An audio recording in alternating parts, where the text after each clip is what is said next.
everyone, welcome to Workforce Gaming. I'm Brad, here with Doug. Hey. We're here to talk about Doom: The Dark Ages, which is such a fascinating game to me. Since Doom Eternal, the series has been a little weird, hasn't it? It just Well, Doom seems like Eternal Doom was the 2016. last one. So Oh, I guess that's true. Doom 2016 was the like, last that was one. just felt like Doom 2016 was pretty straightforward. Eternal's like, what if we weren't? And then Dark Age is like, what if we really weren't? Is from the impression that I'm getting. I've not played it, but that's the impression I get. It's very much Doom going all in on like story and lore and things like that. And I have no idea. I've played Doom, Doom 2, Doom 3, Doom 2016, Doom Yeah. Eternal, now Doom the Dark. I couldn't really tell you what the story of Doom is, except hell bad Doom Slayer, crazy, insane, psycho, godlike man. And that's all I got on Doom. This game goes so hard into the story, like right off the bat, that I was just like, I literally went and looked like, oh, turns out nobody told me this. This is a prequel to 2016. Oh, you didn't know that? That's so funny. I did not know that. I had no idea. And I was like, oh, okay. And then I went, I don't know the story of Doom 2016. So That's really funny. we're starting there. I love Doom games. All of the Doom games are incredible. I don't know shit about them, though. What is the setup for Dark Ages? Like, what is just the general setup? I have no idea. So, yeah, I don't really get it. Wait, can you not even explain the general concept of the game? I can't. That's really funny. So, essentially, maybe I even can't. There's like good guys and bad guys, and then there's the Doom Slayer, and he goes to smash them all. And one guy, there's this prince who's like the Prince of Hell, I think. And basically, he's bad, and you're working with these other people who are good, and he really wants the heart of... Oh, it's the heart of something. I don't think I wrote it down. He wants the heart of Argent. Argent. I did write it down. He wants the heart of Argent, which is going to make him all powerful, and all these other people want to stop him. Okay. I think that's a pretty good summary. I played through this whole game. That's what I got. The interesting thing, though, is that because it's trying to go hard on the story, it's very much falls into just this like cutscene gameplay thing.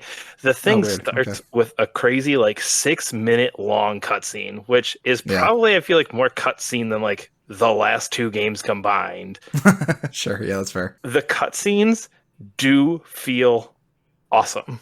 Okay, all right, man. I'm a big Halo fan, so a lot of this in my mind comes back to Halo. And the way that they set up the Doomslayer is kind of like Master Chief, where it's like every Covenant's running around like, oh no, the demon, and every human like is like in awe when they see him. Yeah, you have this same thing where like the demons are just like going like, they're gonna send him. We got to get out of here. They're gonna send him. And then and like the humans and the other like good guys all literally refer to him like he's like dropping a nuke on a planet. They're like, can we use him? Is it safe to use him here? Do we think we can do that? And that's how it's like set up for like the opening couple levels. It's just like this like ultimatum, like world ending thing. Cool. And then it's literally be like, all right, let's drop the Slayer. And there's like these cool set scenes where he just like boom, like shoots out of like a spaceship down to the planet. So cool. So cool. Don't know the story, but some of the stuff is so cool. Just the way that he's done that. Everyone's just terrified him. And the initial kind of setup is basically they've captured him and are basically just using him as a weapon. So he's got like a little containment piece on him that like keeps him like locked in a cage on the spaceship until they send him down there. And they literally like, we cleaned out his mind. He is nothing. All we did is I think the line was like, we purified his mind and left nothing but hatred for hell. Sick. And it's literally the entire game like is just literally like his motivation is that he is just pissed at everything, which I think is the general thing of Doom in general. But yeah, sure. I mean, that's the character. I think that's his one personality trait is just he hates hell. And I mean, that's like the whole thing. Like even like the last couple of levels, like the entire objective is just like punish the evil ones, and that is your objective for the level. So just the tone and everything is very cool, but just this overlying story, it just feels like it feels like I haven't played like 6 or 7 Doom games, even though I've played 6 or 7 Doom games, which is just kind of this weird feeling of like, and again, I didn't even know this thing was a prequel until I was Googling the story halfway through. So that's really funny. It's very, very weird with that. I do think the thing that a lot of people kind of focus on, and I think I absolutely love, is there is a lot of gameplay tweaks to this from what Doom Eternal was. So instead of just kind of like running through with your guns, you have a shield now. which is like your new focal point. So you use your shield to block, you use your shield to stun enemies. You can throw it to stun enemies for a second. You can rush at enemies with it. You can parry things with it. And are you okay about that parry? I am. It works. Oh, okay. I don't know why. If you listen to our Expedition 33 stuff, the parries literally make me like want to turn off that game. In this game, I saw it like because in the difficulty settings, it's like, oh yeah, you can choose your four. I think it's 4 difficulty options, and each one in there has the slider for parry as to like where the parry window's set, and it's just like, oh shit, not another one of these. I can't do another game of parries. But I actually managed it, and I think because it's visual cues, it's just like when there's like there's a green thing coming at you, hit the button. I can handle that. It's not like a read the enemy's animation. It's like, nope, green thing coming and click. There we go. So I can manage it. Yeah. But all these different options completely change the way you play it, because before, Doom is like this game of just constant movement. You're always running, you're always running, you're always running. This, you can still play it that way, but you also kind of have this secondary method where I believe it's the Cyber Demon, the big tall guy. Again, I don't know Doom despite playing these things. The big tall guy, like the way to fight him is literally just to stand in front of him and parry a couple attacks and then shotgun him a couple times. Parry a couple, and you just stand there fighting him. And it's so cool just because it's this completely different feeling than you get when they're just a mob of normal demons, because you're playing everything slightly different. It gives you strategies for things. So there's some enemies where, okay, if you shield rush up to them, smack them, that brings you close enough in one shotgun blast, and then boom, they're basically at the point where you can do an execution move on them, and then you get the the big armor health ammo explosion out of them that you always get in Doom. Does that feel good? I was just thinking about like the Cyber Demon stuff. It kind of feels like, I mean, does that feel good though to play? Because it's kind of weird, because I think like fighting a Cyber Demon or a big monster in the other one, it's like, oh, you're like trying to run behind cover, pop out, shoot a ton, and like kind of run around, do like a lot of stuff. And this one kind of seems like the way you described it, maybe I'm wrong, it kind of like simplifies, so all the big demons you kind of fight the same way. Is that correct? Absolutely not. That one in particular, because it's very stationary, that works. Okay. There's another one that's really common, which is like a rider enemy, where that thing will just run around like crazy. So that one you kind of have to chase a little bit. So that one, again, you get into like, okay, maybe I need to stand here for a second, let it run at me, shoot it a few times, run away, parry a shot, which will stun it. So every enemy, it actually makes it so every enemy almost has their own method that's a best case scenario to how to take them down. Does that feel like because I feel like Eternal kind of suffered from that? Well, maybe so.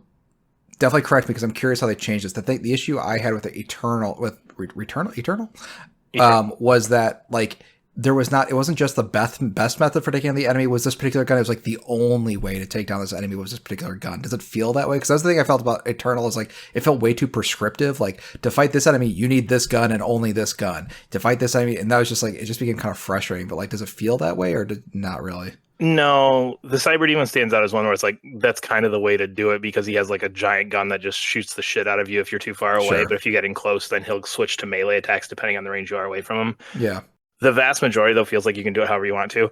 I honestly spent... That's enough, yeah. I spent probably 85% of this game just running around with the super shotgun. Okay, sure. Everything, bam, bam, bam. Like, okay, I'll dash up to him, boom, boom, and then I'll run away, and then I'll dash up to him, boom, boom, and like... That's funny. You get different melee. There's 3 different melee weapons too that all do slightly different things, so that kind of plays into it. So I basically took like the big heavy stick melee weapon that's just like one shot, super powerful. You get one every like minute, and a big old shotgun, and that's how I played probably 80% of this game. Is just running through that way. Cool. You can use all the different guns. I used them sparingly here and there, but it's just it very much felt like it. It more felt like you just have options than that's good. This and it's like these 2 or 3 ways are probably the best way to do this, but you could for sure do it any way you wanted to. These couple ways are just going to help you move faster. And the enemies that are kind of there, they, especially towards the end, bunch up so many different ones that you end up doing things that aren't ideal for other ones, just because there's so much going on that you're forgetting to switch weapons and you don't have that time period. Oh, sure. Yeah. So, yeah. I loved it. I thought the combat was like kind of almost like a fresh change from, because I think with Doom Eternal, I think I had that same thing where it's just like after 2016, it's just like, okay, we're just doing it again, but better. Yeah. This felt like they went, okay, how can we still get that feeling of Doom, but give you options and tools to do it in a different way that improves it and makes it feel good still. So I absolutely loved it. What about like I was like with the big arena stuff? That was the thing that I thought was like really strange because to me like Doom is like not necessarily well Eternal's not, but like it's kind of tight corridors and stuff. But like here's the battlefield. I was like, what did that really play into it or no? Yeah. So this feels more like in line with like a Devil May Cry, where you walk into an area and then you get like the like red fire gates blocking all the exits until you Oh, kill weird. everything. Okay, That geez. is Yeah. the bulk of the fighting, which feels odd just because again, I Yeah. think in Doom you want to run. It's like boom, boom, boom. Okay, if I kill enough, then I can run through here and not die. Whereas this, it's like no, no, no, you need to stand. And it did. I will say, it did get a few of the like, where's the last frickin' guy that I have to go shoot to get this barrier Sure. down? Because the arenas, I mean, very well designed. They're big. They're up and down. There's caves. There's all this in these arenas to kind of play with. But there were one or two where it's like I can't find the last guy. That sucks. Yeah. So Yeah. pros and cons with it, but it does make everything feel kind of tight. Just kind of, and again, it kind of gives you like a circle to run, so you can kind of have these patterns through it. Everything about the combat I really really did like, and I think that it's kind of just it's a weird change, and I could see a lot of people being put off by that. I kind of felt like it was like, okay, this is something new and something different from Doom, and I like that. Mm-hmm. Cool. What I did not like. Oh, sure. Yeah, I guess we'll do that part of the review. actually, one more thing I did like. This says upgrades that actually feel really, really good. So you upgrade your shields, you upgrade the guns, you get all these different things. Super good upgrade paths. You collect gold to do it. Initially, I was like, "What? No, don't want this." But it actually kind of makes your guns feel better as you go, and you can feel it, which I like. I like when you can actually feel an upgrade, and you can feel these. So I did actually end up liking that. Initially, didn't. The big thing that they kind of were like, oh yeah, you gotta check it out, is you can fly on his dragon. Okay. Sounds and you get to do giant mech battles where you're in a giant Slayer looking giant mech robot guy and you get to just pound the gigantic oversized demons. Are we in the bad part of the review? We are. It's a very short bad part. This is honestly like the only part where I'm like, please take this out. Why is this here? The dragon thing is essentially, so the dragon, you basically go forward and you get a little bit of freedom to kind of drive around, but mostly you're just flying forward. And when you run into, let's say, a ship, all right, you hold a button to lock onto the ship, or like a weak spot on the ship. You hold a button to kind of shoot at the ship, and then it just like straight line fires you. So you're just like head eye to eye with this thing, and it just shoots stuff in a straight line at you. And you basically just dodge it, and then you shoot a little bit. You dodge it, and then you shoot a little bit. And if you dodge the green ones, then your gun powers up and you get super powerful shots, which is actually what you have to do to beat anything as the dragon. It sucks. So it's a not like Star. It sounds like a little Star Foxy, but it's not. No, you're saying it's like more. What's it? No, it's like stop. Like you stop flying the dragon. You lock on, and then you no longer move the dragon. You dodge and shoot when you're locked in this spot. Oh. And that is the only way to break these things down. But yeah, no, it literally is just an eye-to-eye lock. You stop, it stops. Everything stops moving, and you just stare it down and go, whoop, I dodged, shoot, shoot, shoot, whoop, I dodged, shoot, shoot, shoot. You don't touch the control stick in this thing, and then once you do that, you just pop over to the next part of the ship, do it again. It never evolves past that point. The dragon parts suck. So there's a big giant robot, so how does that part work? So the big giant robot, basically it's like a Rock'em Sock'em Robots. It's literally you just punch the guy. And again, when he gets a big glowy thing, you hit the dodge button and then you punch him again. And it's basically just walk up to him, punch, punch, punch, dodge. And if you punch enough and you dodge enough, you get your super thing, and then your super thing knocks him out. And that's it. It looks very cool when you're in the giant thing because you just kind of do the walk over, knock the bridges down, knock everything down. Looks very cool, but it's just like, why? This is not fun. It just kills the momentum. It slows you down so much. And I feel like we've gotten to the point, it felt very like PS3 era giant thing. Where we don't quite know how to make this work. And then now we've had games where it's like, we can really make this work and we know how this works and we can make this feel good. And this is just like, no, we can't do that. Sorry. We're stuck in 2008 in the giant monster fighting arena. How much of the time is that? Is that like an hour of game? Well, I don't know. Sorry, that's not a good way to put it. Is that like a significant amount of time, or is that like 2 or 3 sequences in like the whole game? Like a 20-hour game? It's like probably like a 12 to 15 hour game. Yeah. but I would say there's probably 3 or 4 of each. Oh, so 3 or 4 giants. So it's there's not a 22 levels, amount. which the game tells you right away. Like as you go through like the chapter level to level, there's 22 levels. I would say in probably 8 of them, this is included. One of those 2 is included somehow. So so that's like not insignificant. That's no, like no, no. a bit. Well, yeah. it's not like 8 levels of pure that. It's like 8 levels where there's at least a bit of that in it. Because some of them are like, oh yeah, you fly your dragon, you do the fight, and then you disable the ship and you land on the ship, that kind of thing. So yeah. But I would say there's probably 8 levels between the 2 that are included. So it's just kind of a letdown in an otherwise really, really good game. It's a game that's a ton of fun, and then you get to these spots and you're just like, I don't think I'm having fun anymore. I think I'm just trying to, you know what I mean? It's just that it's just where it's just like I'm just doing this to get through it. I just want this to be over. It's just kind of the feeling. So other than that, though, I think this is such a cool change of pace for Doom. It feels so much better, I think, because you come in assuming you know what a Doom feels like, and this does not feel like that. So it gives you a much, much better handle on the game, and it gives you a much better feeling for what it is as you play it and kind of discover it. Everything builds up. It kind of unlocks things really, really... It's well-paced in how it unlocks things as you go, so yeah, it's great. I loved it. I think it's fantastic. It's might be one of my favorite Doom games, even though I couldn't tell you what's going on with the story. You sound hotter on it than you did Eternal, for sure. Eternal I don't like. I don't like Eternal.